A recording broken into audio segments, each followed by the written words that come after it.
WhatsApp guys, क्या हाल चाल है? सब बढ़िया। चलो, okay, in this video we are going to talk about the Fayol principles. Okay, Henri Fayol principles. So first of all we will talk about कि Henri Fayol की कुछ contributions. Okay, first of all भैया, Henri Fayol was born in France in 1841। ये France में पैदा हुए थे और इनका जो ईयर था 1841 था, यानी 1841।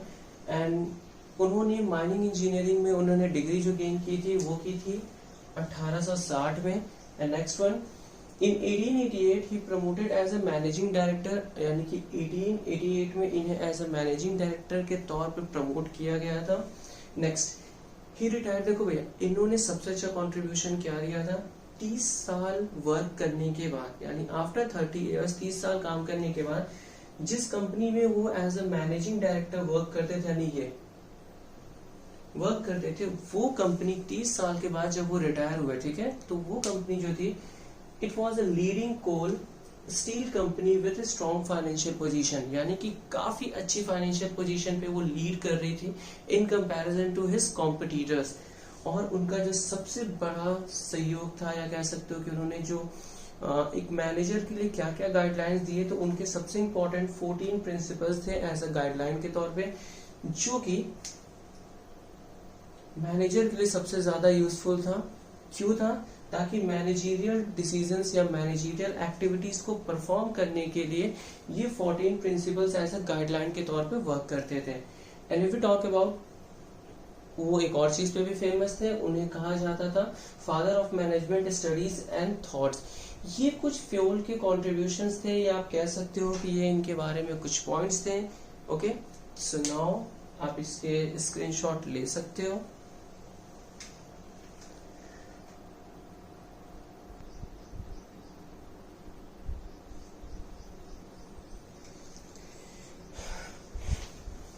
Okay, now let's start talking about his 14 principles one by one.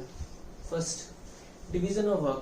देखो, हेनरी फ्यूल का ये मानना था कि ऑर्गेनाइजेशन में जो भी वर्क होगा, ठीक है, उसको पहले हम स्मॉल यूनिट्स में डिवाइड करेंगे। स्मॉल यूनिट्स का मतलब है जो सिमिलर टाइप के वर्क होंगे उसको एक यूनिट में डिवाइड किया जाए, और यू कैन से अबाउट और यू कैन टॉक अबाउट कि डिपार्टमेंट में, ठीक है, जिसमें आपको सिंपल वर्ड में लिख दिया गया है work divided into the small task और unit according to the capacity or qualifications and the experience of employee or a person। अब देखो, जो भी आप वर्क डिवाइड करोगे या जो भी आप वर्क अलॉट करोगे हर एक इंडिविजुअल को, वो आप उस इंडिविजुअल के या फिर आप उस एम्प्लॉय के कैपेसिटी या क्वालिफिकेशन और उसके पास कितना एक्सपीरियंस है उस जॉब से रिलेटेड, तभी आप उसको वो वर्क अलॉट करोगे, अदरवाइज आप वो वर्क नहीं अलॉट करोगे। Next, authority and responsibility. अब देखिए, हेनरी फ्यूल का ये मानना था कि अथॉरिटी का मतलब होता है means power to take decision, मतलब आप सिंपल सी बात है पावर देते हो कि आप कुछ भी डिसाइड कर सकते हो। नेक्स्ट, रिस्पॉन्सिबिलिटी का मतलब होता है ऑब्लिगेशन, मतलब जिम्मेदारी, किसी भी काम को करने की रिस्पॉन्सिबिलिटी या जिम्मेदारी होनी चाहिए, या हम देते हैं it must be balance, both का मतलब है ये और ये। अब देखिए, हेनरी फ्यूल का ये मानना था कि एक ऑर्गेनाइजेशन में अगर मैनेजर अपने एम्प्लॉयज को रिस्पॉन्सिबिलिटी और अथॉरिटी अगर दोनों दे रहा है, या फिर simple if you talk about कि अगर रिस्पॉन्सिबिलिटी देता है मतलब जिम्मेदारी देगा काम करने के लिए, तो उससे रिलेटेड उसको अथॉरिटी भी देनी होगी, तभी दोनों चीजें बैलेंस होंगी, तो आप अपने गिवन टास्क को अचीव कर सकते हो। Next one is discipline. Discipline का मतलब सिंपल होता है rules and regulations. Rules and regulations का मतलब इसलिए कहा गया है ताकि एक ऑर्गेनाइजेशन में सिस्टमैटिक वर्किंग हो सके। देखो, सिस्टमैटिक वर्किंग का मतलब होता है कि there must be a proper relationship between superior and subordinate. Superior और सबऑर्डिनेट के बीच में प्रॉपर रिलेशनशिप होना चाहिए। देखो भाई, ये रिलेशनशिप तभी क्रिएट हो सकता है if there will be clearly rules and regulations made for a systematic working, यानी जो भी काम किया जाएगा ऑर्गेनाइजेशन में उसके लिए आपके पास एक प्रॉपर एग्रीमेंट होना चाहिए, वो भी एग्रीमेंट क्लियर होना चाहिए कि कौन किसको रिपोर्ट करेगा या किसका किसके साथ कैसा रिलेशन होगा, ठीक है। Now you can have screenshot.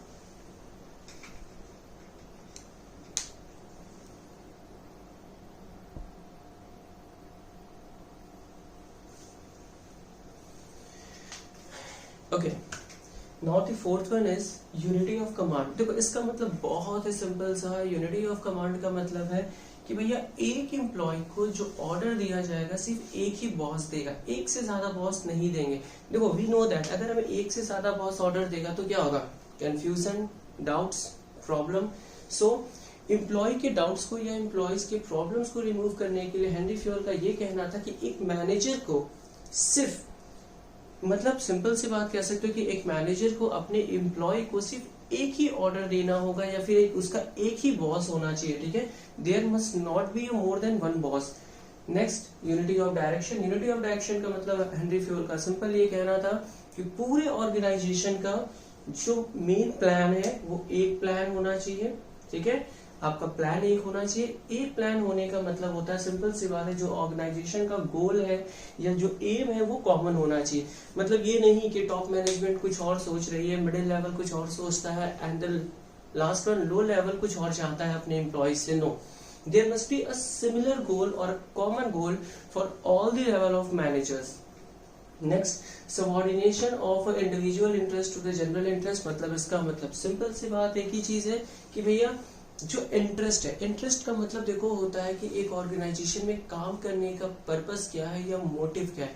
जैसे कुछ ऑर्गेनाइजेशंस ये सोचती है कि भैया हमें एक अपना एम अचीव करना है, 10% प्रॉफिट ग्रोथ करना है, या फिर you have to increase the turnovers, whatever जो भी आपका प्लान है, ठीक है। तो उसके लिए आप क्या करोगे, पहला अचीवमेंट ऑफ एन ऑर्गेनाइजेशनल गोल। देखो अगर आपको अचीवमेंट ऑफ ऑर्गेनाइजेशनल गोल मतलब सिंपल सी बात है, अगर आपको गोल को अचीव करना है तो उसके लिए क्या करना होगा, there must be a coordination between individual and organisational interest. देखो ऑर्गेनाइजेशनल और इंडिविजुअल इंटरेस्ट का मतलब क्या है।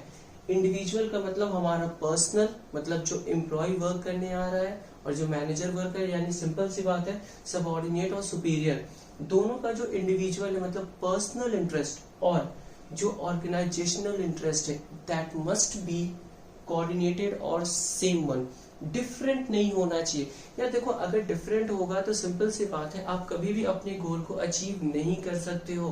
क्यों? क्योंकि आपकी थिंकिंग अलग है, आप काम करने कुछ और पर्पज से आ रहे हो और आप सोच कुछ और रख रहे हो।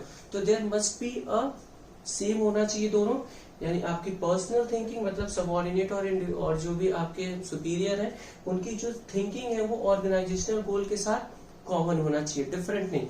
नेक्स्ट है मेरा रेम्यूनरेशन ऑफ पर्सन। ये बहुत इंपॉर्टेंट है, जिसको आप सैलरी भी कह सकते हो। मतलब there must be a fair payment to employ for satisfying of, या फिर फॉर सेटिस्फाइंग द एम्प्लॉय।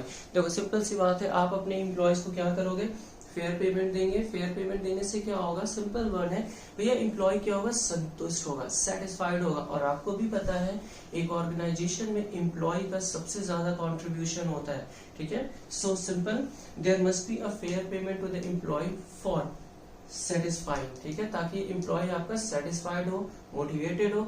और आपको भी पता है अगर एक मोटिवेटेड एम्प्लॉय होगा तो वो क्या करेगा, इफेक्टिव परफॉर्मेंस देगा, जिससे आप ऑप्टिमम यूटिलाइजेशन अपने रिसोर्सेज को कम से कम यूज करके मैक्सिमम बेनिफिट गेन कर सकते हो। So there must be a fair payment. देखो एक चीज याद रखना, ये सारे पॉइंट्स आपको एक मैनेजर के पॉइंट ऑफ व्यू से समझाना है, न कि एम्प्लॉयज के लिए। आपको ये सोचना है ये जो 14 प्रिंसिपल्स है ये एक मैनेजर सोच रहा है या मैनेजर काम करेगा, ओके।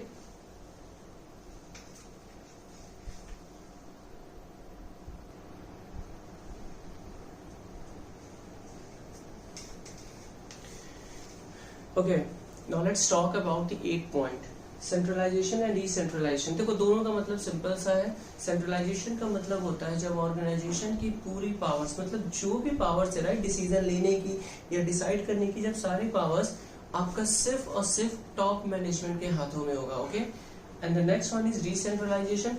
डिसेंट्रलाइजेशन का मतलब होता है जब ऑर्गेनाइजेशन में जितने भी पावर्स होंगे वो सारे लेवल, मतलब टॉप, मिडिल, लो, सारे लेवल्स में जब डिस्ट्रीब्यूट किए जाएंगे अकॉर्डिंग टू द रिक्वायरमेंट या फिर जैसी भी जरूरत होगी, राइट।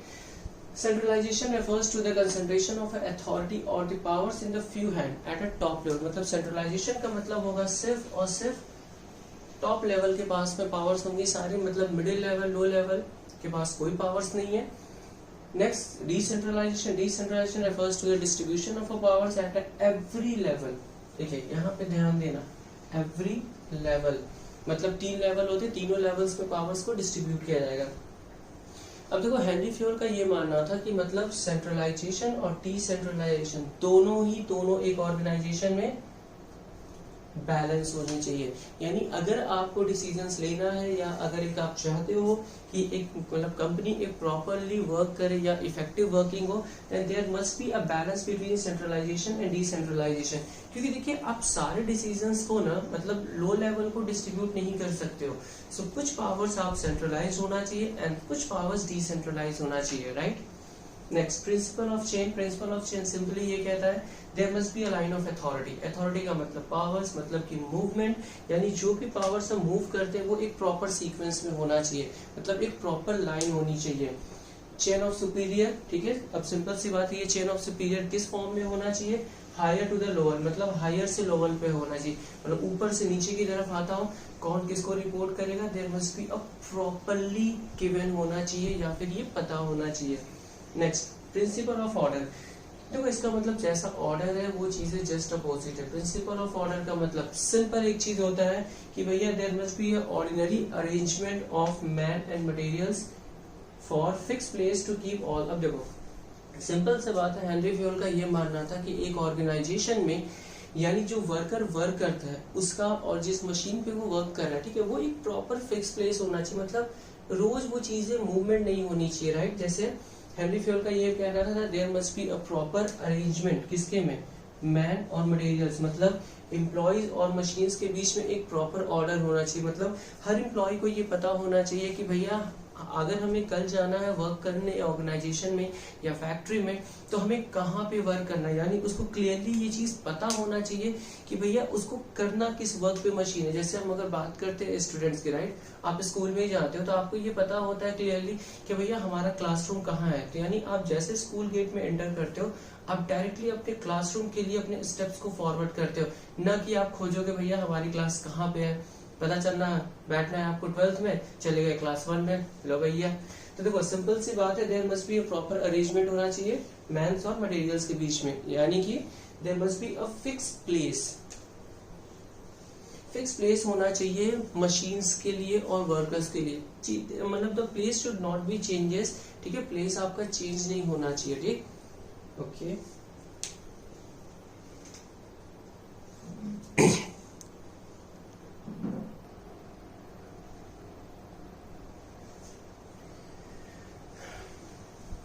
अब देखिए हमारे पास बचे 4 और प्रिंसिपल्स, ठीक है। देखिए ये 4 प्रिंसिपल्स जो थे इस मतलब हेनरी फ्योल ने मोस्टली एम्प्लॉयज के फेवर में बनाई थी, ठीक है। हाँ करना तो मैनेजर को ही है इम्प्लीमेंट, बट इसमें इन चारों प्रिंसिपल्स में एम्प्लॉय के बारे में थोड़ा सोचा गया। Principle of equity. इक्विटी का मतलब सिंपल सी बात है kind fair and just treatment employees maximum capacity. अब देखिए भैया हेनरी फ्योल का सिंपल ये मानना था कि एक मैनेजर को या एक मैनेजमेंट को अपने एम्प्लॉयज के साथ काइंडली फेयरली या फिर जस्ट एक प्रॉपरली ट्रीटमेंट करना चाहिए ताकि एम्प्लॉय अपना मैक्सिमम कंट्रीब्यूशन दे सके। देखो अगर आप चाहते हो ना कि आपका जो एम्प्लॉय हो या अगर आपके घर में किसी के साथ मतलब चाहे मम्मी पापा फैमिली कोई भी हो, अगर आप चाहते हो कि उनका आपके साथ एक प्रॉपर रिलेशनशिप रहे तो आपको उनके साथ एक प्रॉपरली बिहेव करना होगा, ठीक है, मतलब फेयरली होना चाहिए, काइंड होना चाहिए, थोड़ा रिस्पेक्टिव होना चाहिए, दिस ऑल ये सारी चीजें।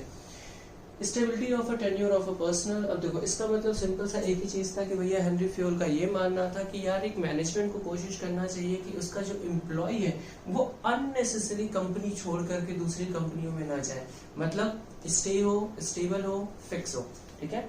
सो नो फ्रीक्वेंटली ट्रांसफर, मतलब कि कंटिन्यूअसली, फ्रीक्वेंटली का मतलब यहाँ पे बात किया गया कंटिन्यूअसली नहीं मूवमेंट होना चाहिए, मतलब आप कुछ ऐसा करो कि ताकि आपका जो एम्प्लॉय है उसकी जॉब यानी कि उसको ये फील होना चाहिए कि उसकी जो जॉब है वो क्या है, सिक्योर है, मतलब सिक्योरिटी होनी चाहिए उस एम्प्लॉय की। तो सिंपल सी बात है हेनरी फ्योल का ये मानना था कि मैनेजर को या एक मैनेजमेंट को कोशिश ये करना चाहिए जो उसके बेस्ट एम्प्लॉयज है, ठीक है, वो कंटिन्यू ऑर्गेनाइजेशन में स्टे रहे, स्टेबल रहे, मतलब कंटिन्यूअसली उनका फ्रीक्वेंटली मूवमेंट नहीं होना चाहिए।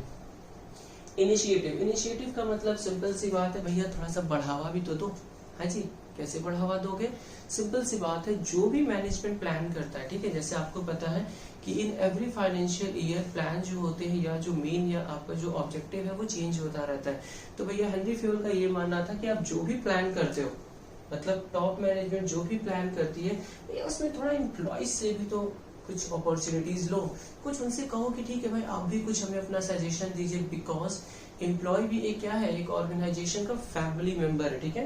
सो there must be a opportunity given to the employ for planning purpose, जिस वजह से एम्प्लॉय क्या होगा, सेल्फ मोटिवेटेड, ठीक है। क्योंकि देखो एम्प्लॉय का सेल्फ मोटिवेशन होना बहुत इंपॉर्टेंट है एक ऑर्गेनाइजेशन के पॉइंट ऑफ व्यू से। भैया देखो प्लान तो टॉप मैनेजमेंट बनाती है, इम्प्लीमेंट करने का काम किसका है, मतलब एफर्ट देना है, काम करना है, ये सारी चीजें एम्प्लॉय करता है। तो सिंपल सी बात है, आप एम्प्लॉय को क्या दोगे, अपॉर्चुनिटी दो, ताकि वो भी कुछ अपने सजेशंस दे सके। And the last one is spread the crop, मतलब सिंपल सी बात है, आपको इनकरेज करना है और प्रमोट करना है एम्प्लॉयज को as a team work, unity और हार्मोनी के फॉर्म में, जिस वजह से आप बहुत ही इजीली कोऑर्डिनेशन ला सकते हो, ठीक है। So there must be encouraging and, यानी कि आप उसको इनकरेज करो, बढ़ावा दो, तो प्रमोट करो, किस फॉर्म में आपको करना है, एज अ टीम स्पिरिट, ठीक है। आपको टीम स्पिरिट की तरफ वर्क करना है। यूनिटी मतलब थोड़ा सा उसके साथ एक यूनिटी, मतलब एक फैमिली की तरह वर्क करो। देयर मस्ट बी हार्मोनी होनी चाहिए, मतलब थोड़ा प्यार से आप बात करो अपने एम्प्लॉय से। ये सारी चीजें करने से क्या होगा, finally you will bring a coordination between किसमें, सुपीरियर एंड सबऑर्डिनेट, या फिर in simple word you can say that employ और मैनेजमेंट के बीच में।